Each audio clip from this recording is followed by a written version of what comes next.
Hi, staff.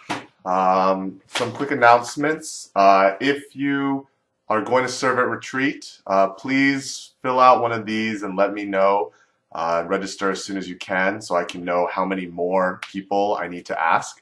Um, Also, if there are people that you know that want to get involved in high school ministry, then please invite them. Let me know, obviously, right? But invite them, talk to them. I think even if they come as TAs, even if they come just to help cook, uh, retreats are a great way to introduce new people to what it is that we're doing here in our high school group. So let me know if you don't know if you can go. If you're kind of like I'm not sure, then just send me a message so that way at least I can write it down and expect you.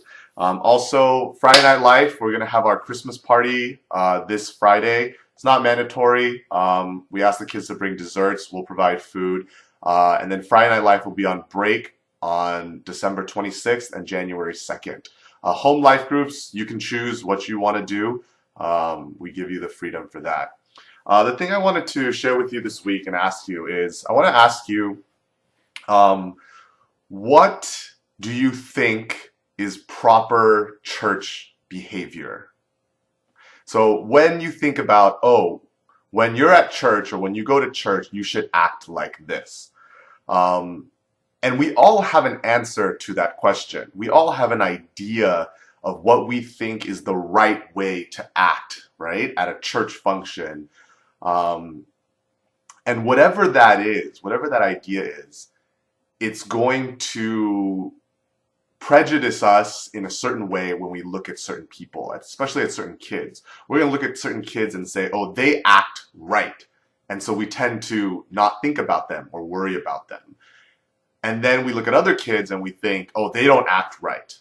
And so then we're like, oh, they must be bad or they must have problems.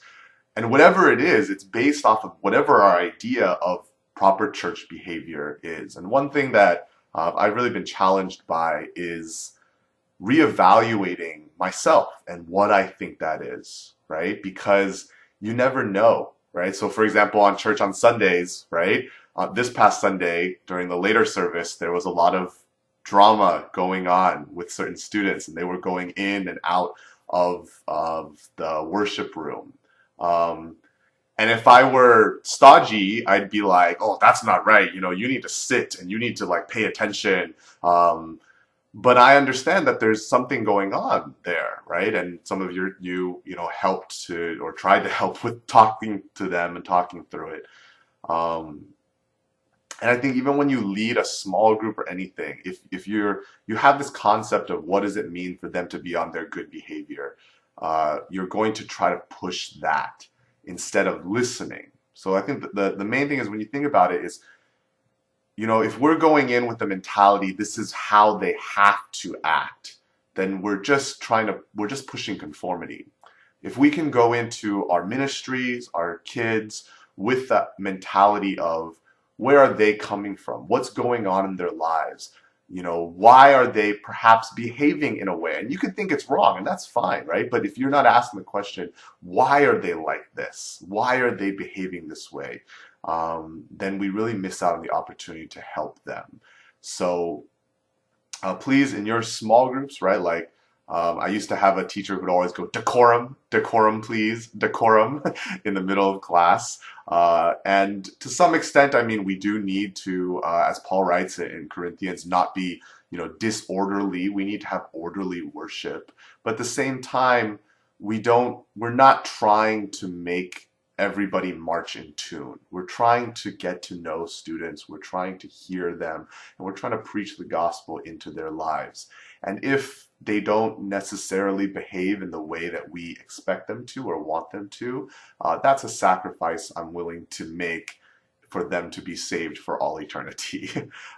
So just as you interact with your students, please always be seeking to learn who they are, seeking to find out what's going on in their lives, and not simply trying to make them look like the church people that we think they should look like. Have a wonderful week. If I don't see you this Friday, then Merry Christmas week. I will not be here on Sunday because I will be at our junior high retreat. So if you have any questions or anything, please let me know through email or Facebook. All right, thanks. Bye.